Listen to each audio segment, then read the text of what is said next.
today is a good friend of ours, Patch, California, Los Angeles. He's got his own YouTube channel with his friends, 1878 Casuals. It's the YouTube channel in America. We watch it. It's in the link in the description, so take a look when you've got time.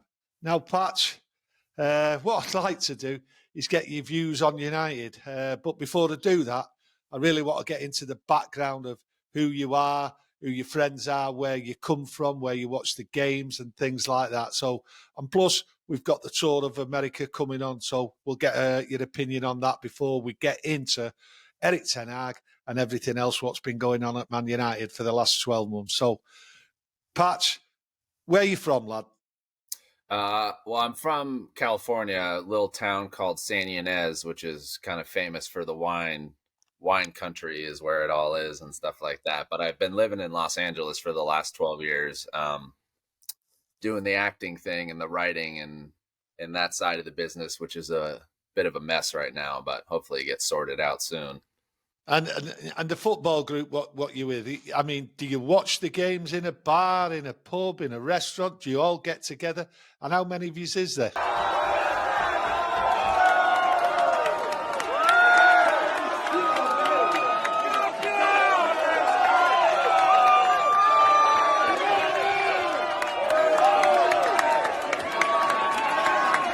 Obviously, being in America, our kickoff times are a little bit earlier than it is for you guys. So usually we're up and at it. 4 a.m. games, 4:30, 5 a.m. games, whatever it is, it doesn't matter. We're always at the pub. We go to Santa Monica, watch the games usually at this pub called O'Brien's. It's an Irish pub out there, and the owner, Willie O'Brien, is a United fan. So he opens up for us. So it's either that or sometimes we go to a pub in Pasadena. But there's usually a core group of about 10 of us, usually sometimes more. It doesn't matter the time. We're always there. We're always there singing, having a few pints and, just kind of doing what we do. O'Brien's an Irish bar. There's an Irish bar wherever you go in the world. So, there is, yeah. Good on that one. Now yeah. Looking forward to this tour. I look at this tour and I think to myself, is it easier to get to England than it is to get round some of these games? I mean, there's some long distances there. So for yourself and other United fans, is it an actual option for you to travel round to any of these games? Yeah, well, I think the furthest one is the New York game against That's the Arsenal. First game, isn't it? Yeah, it's about 5+ hours on a plane, or if you're driving, it'll take you a few days. Yeah, right. But there's a game in San Diego, which is only a couple-hour drive. Oh, right, that's all right. Yeah, and there's a game in Vegas against Dortmund, which is the one that me and a bunch of the other lads are going to, which is about a 4-hour drive, so it's not too bad. So we're going to do that one, actually. Which is going to be brutal because it's going to be like 108 degrees there or something like that when we're there. But why is it? It doesn't surprise me that the one you're all going to actually is in Vegas. Is there some other attraction of going to Vegas for some reason? There's a couple of our friends that are actually in. I think they're Swinton, Salford area that are making the trip over to Vegas just because, Vegas is kind of one of those prime destinations for people out of the country that they got to visit. So they're coming over there. So we figured we go to the Vegas game, meet them there, have a good time and, have a little mooch around town and stuff like that as well. Yeah. I think a lot of people listening to this will be saying, well, you won't be having a little mooch around. I think you'll be I don't think you'll be sleeping while you're there, but hey, everything's there if you want it now. Looking at the tour, when you discuss it amongst your friends and online and everything like, is it something what excites the American supporter? Because at the end of the day, you're not going to see all the players performing at the top level in the games. Some of the games, actually, you'll see a level of like the youth and the young fellas getting in there. Is it Is it looked on as a bit of a disappointment in the way it's set up?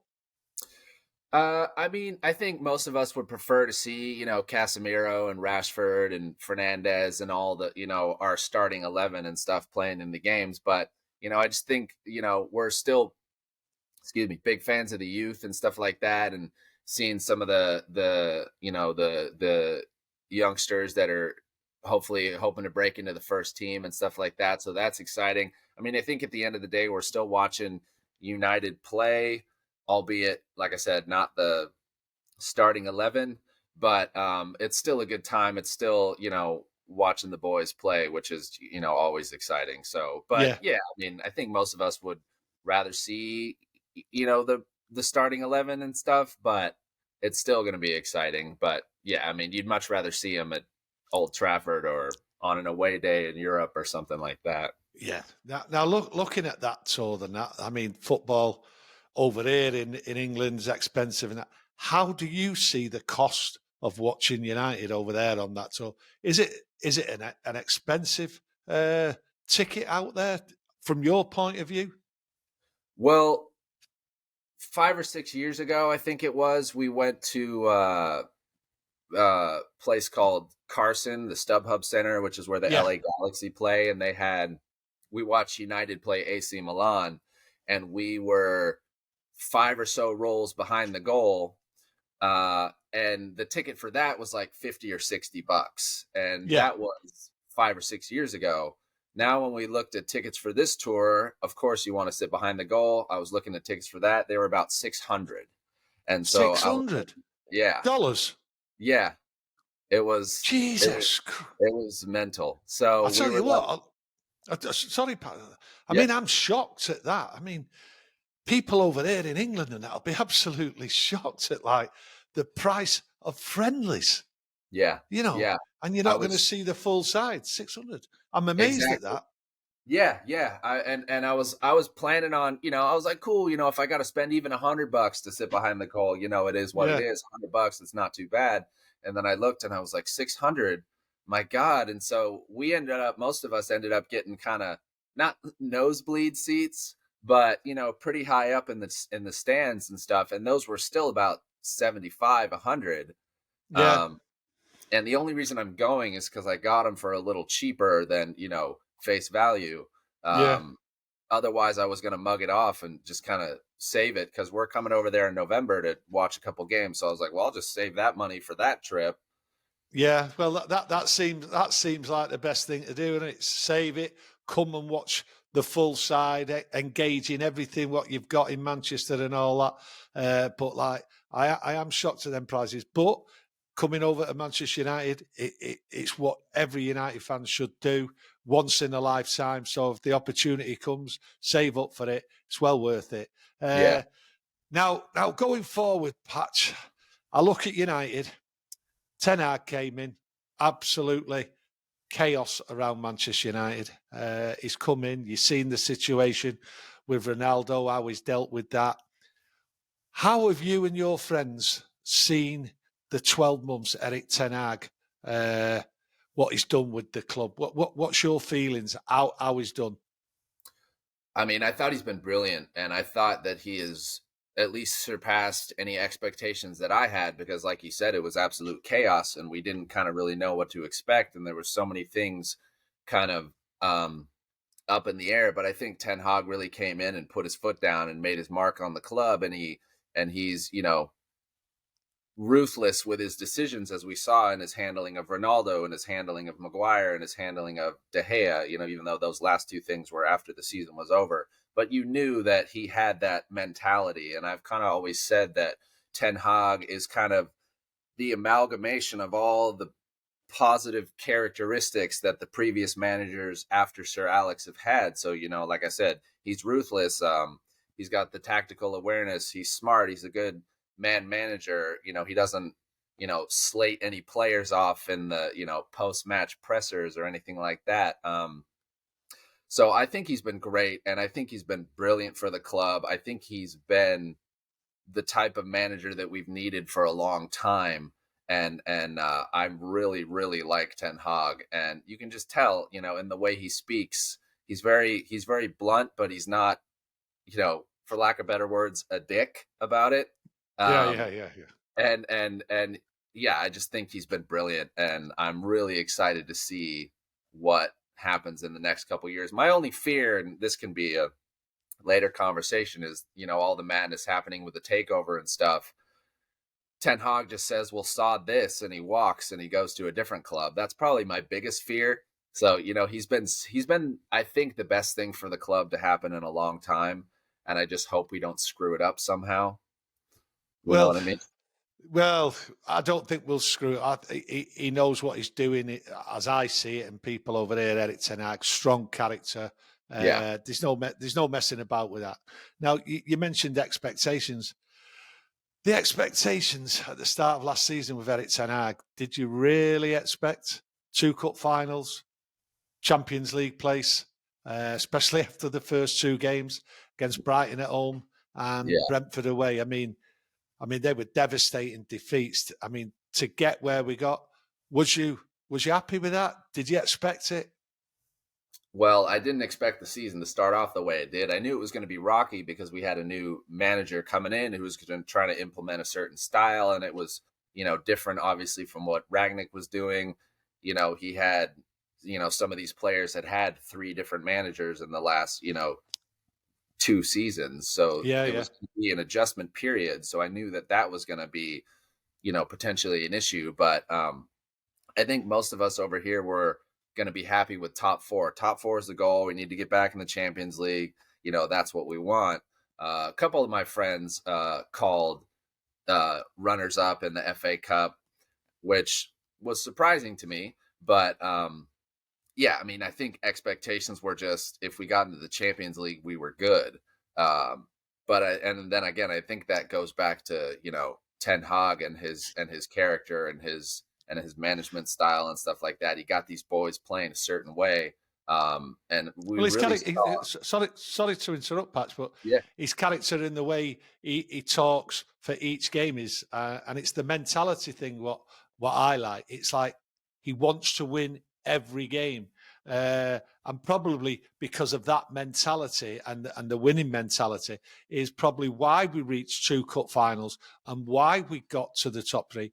And you mentioned the manager, he's got the right attitude since the first one since Ferguson. I believe it's all there. I don't know how you see that this is the right man. Yeah, no, I totally agree. He is the man to take us forward. And I know managers don't last that long in the Premier League or really in any league anymore. No. So I just, sign Ten Hag up for a 10-year deal. You know what I mean? Yeah. I mean, I would be totally happy with that. I mean, his signings have been fantastic. I think one of and maybe you know a little more about this than I do, but when he signed his contract, he was like, I want final say in the transfers and who we bring in and who we sell and stuff like that. And that kind of really seems to be more apparent now, especially, we got Mason Mount over the line. We got Onana over the line. It seems like talks are progressing for Højlund. And who knows who else he's gonna bring in. But, my mentality that I've adapted is if Ten Hag wants him, that's all I need to know. You know what I mean? You've touched on the subjects of transfers and that, and the way the transfers are being done. It does look from here, especially, that it is Ten Hag's transfers. They're his players, and that's what he wants. So you must go for him. But yes, we've got Mason Mount, Onana's coming, Højlund looks like the striker what we're going to get. We've always said on here, it is 2 strikers they need. Is there another striker out there, right? And Højlund's a striker, but we need someone to come in, I believe, as well, to make up the second striker, who's a goal scorer. Who, in your opinion, out there, is the conversation you're all looking for as the main striker to bring in? Yeah, because I know that you had mentioned in one of your previous videos that you think we'll be stuck with Martial, and that might be the case because it might be difficult to, not only offload him, but get in some money to buy, the big expensive, summer striker signing. I know a lot of people want Kane. I mean, I obviously wouldn't mind Kane. He's one for, the next couple years while Højlund develops, and then maybe Højlund takes the reins and stuff like that from him because he's still young. And I think Ten Hag will do wonders with him and developing him. But in terms of Now, it's yeah, the terms of now. It's the immediate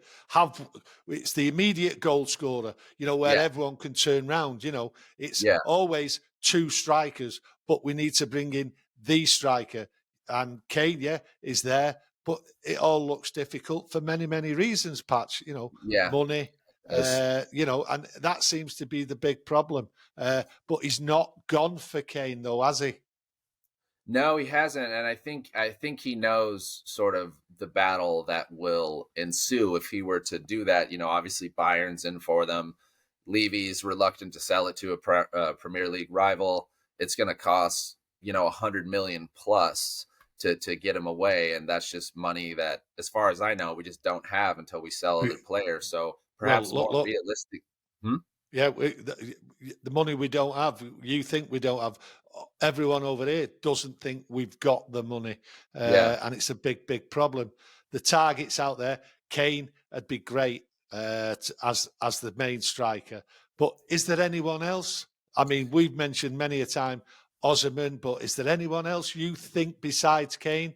And like you say, Kane could be a struggle to get in, even if Ten Hag wanted him, because Levy, would he want to sell him to a Premier League rival? Yeah, I mean, I think Goncalo Ramos from Benfica was on the radar. The kid from Juventus, Vlahovic, I think I'm pronouncing his name right. Yeah. Still, 22 or 23, I think. So not much older than Højlund, but has more experience, I think, and it's played in kind of more top competitions. So I think one of those two guys. I mean, I kind of always put Ramos and Højlund in. If we got those two guys, I think we'd be okay. Both young guys, both hungry. Still with something to prove, and then a lot of years left in their career. And so what we've done, as with strikers in the past is we got Cavani, we got Igalo, we got even Ibrahimovic, who are a little later on in their years, is all fine and dandy for those. Ronaldo, you forgot Ronaldo. Yeah. Well, that was a given. Yeah, and so having these stopgap strikers instead of just getting somebody that was 22, 23 that's going to be around for 5, 6, 7, 8, however long or however many years. So to have somebody for the future, not just for those couple years. So I would love to see somebody, obviously, like Højlund or Ramos or Vlahovic, who have a lot of years left in their career, that can really develop and work with Ten Hag, and then like I said, lead the line for 5, 6, 7, 8, 9, maybe 10 years. I don't know, but the good thing is any young player that he's earmarked to come to Manchester United, he's going to get a good coaching from Erik Ten Hag and his squad. So, but all we can do is hope that the money comes in, that we get rid of players to bring money in, and then there's a possibility of, in a couple of weeks maybe, right out of the blue, bang, we've got a goal scorer, a proven goal scorer. So you just never know with what goes on. Now, pushing on, obviously, you mentioned just before the Glazers. It just seems as though, like, to us here, they've got to go. I just want to get your opinion on how you see the Glazers, how they've run the club, how you see where it is now, how you see the sort of like stalemate in the takeover process with the Sheikh Yazim, with Sir Jim Ratcliffe, how you see all that and in your discussions and from the America side, really, because it'd be interesting to see. I mean, I always hear people go on about American fans should do this, should do that. But from your point of view, how does it all seem? Well, I can tell you that, the Glazers being at the club keeps me up at night. And I know it probably shouldn't. I shouldn't let them affect my life. Oh, but it does. Yeah, it does. And it's because we love this club so much and we want what's Yes. best for it. And you see this criminal activity going on with this family and the destruction of the club under their watch and what they've been doing to the club for the last 18 years. And it just makes me so angry. And we all hate them. And I think I dare say, if you are a true United supporter, you hate them too because you see what they've been doing. And so, yeah, we all hate them. We all want them gone. We've wanted them gone since before they even bought the club. And I think the fact that they've bought the club in a way that is now illegal should tell you everything you kind of need to know. And it's just been a continuous you know bloodletting from them. And they're just, I mean, they're pulling money out, they're not putting any in, $1 billion taken out of the club, this and that, and it was bound to blow up in their face sooner or later.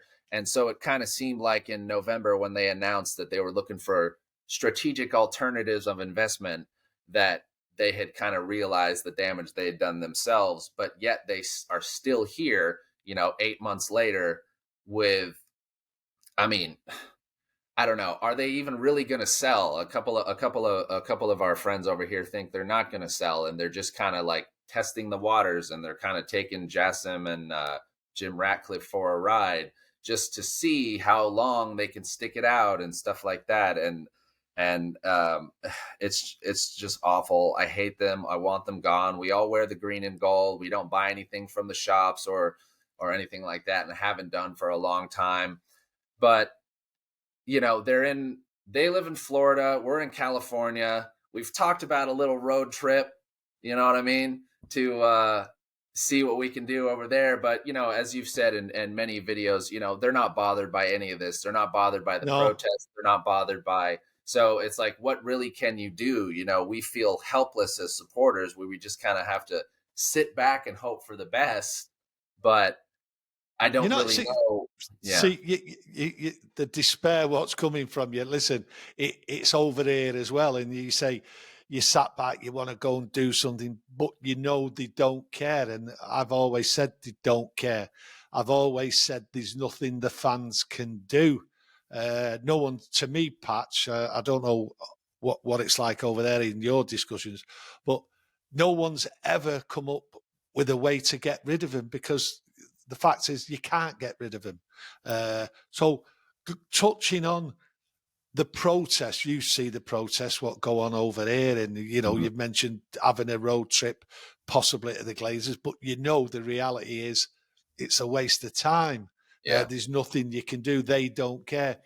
Do you think that the protests over here in any way work? Is it, in your opinion, a way of just getting off hot air, and that's the right thing to do? But the reality is that there's nothing they can do. Is that how you see it? The fans can do nothing to get rid of him? I mean, I thought that last season, when there was the big protest before the Liverpool game, and then it ended up getting the Liverpool game rescheduled, I thought that was brilliant. I mean, we were all watching here, wishing we were over there with everyone in the trenches. And I you got me all wound up, because I'm like, well, it hurts. It hurts, Patch, doesn't it? When you talk about the Glazers, when you see what they've done to the club and everything, and the thing is, it hurts. And a true United fan, it hurts. And you can see it hurts in you. When I discuss it and that, it hurts. And it's like, God, I want it to end. I want it to end. And like you say, it keeps you awake. And to be honest, that's what it should do. Yeah. A proper fan, it should do. And you should feel it. And if you don't feel it, there's something wrong. But there is a solution. The solution is for the sale. And we all don't understand why it's not been announced. Is the games being played? But looking at the sale, Patch, going on to a different angle, is, can you really believe that Sir Jim Ratcliffe has put in a bid and that bid includes keeping the Glazers on and keeping the agony of the uncertainty of going forward with Manchester United. Is that a bad bid in your opinion, or do you see it as like it's a road forward to the eventuality of the Glazers leaving? I mean, I mean, I know that when Jim Ratcliffe met with the Glazers, I don't recall the time frame in which he did. He said they were lovely people. So I was like, yeah, because I was, for a while, I was screaming Ratcliffe in, because I was like, all right, Manchester man, knows United the club, fan. Yeah, loves the club, will do everything to make the club return to what we all know it should be.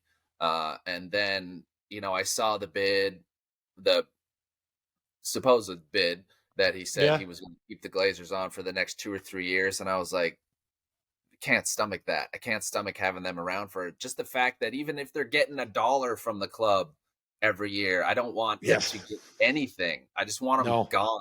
And so when I read that, I was like, well, Jassim would be the better option. And I know, look, anybody with that kind of money is probably a little morally corrupt. So, you're not gonna win with that. I mean, you're not gonna have a sleek, scot-free guy come in, or person come in with billions and billions of dollars to buy a football club. So, the Jassim bid seemed like the better one for me, just because he really wants to revamp the stadium, the facilities, invest, give Ten Hag a nice little transfer kitty every summer or transfer window. So, I mean, it's, again, it keeps me up at night. I was like, I'm checking my phone in the morning when I wake up. Where's the news? Did we get a sale yet or not? And Pat, listen, there's always other sides to football, the pain, the hurt, and everything else like that. And the Glazer gives you all that. But to put you in a nice mood before we go, right, you've always got to remember this. Following football, especially Manchester United, gives you opportunities and enjoyment. You've mentioned the Glazers. It annoys you. It annoys us all. But, Pat, you're going to Vegas. You're going to have a great time following your team. So, listen, it's been an absolute pleasure talking to you. Thanks to everyone who's been watching. And like I say, the link is in the description for Patch's YouTube channel, 1878 Casual. So take a look at that. Thank you for watching. Get your comments in, press the like button, and please subscribe.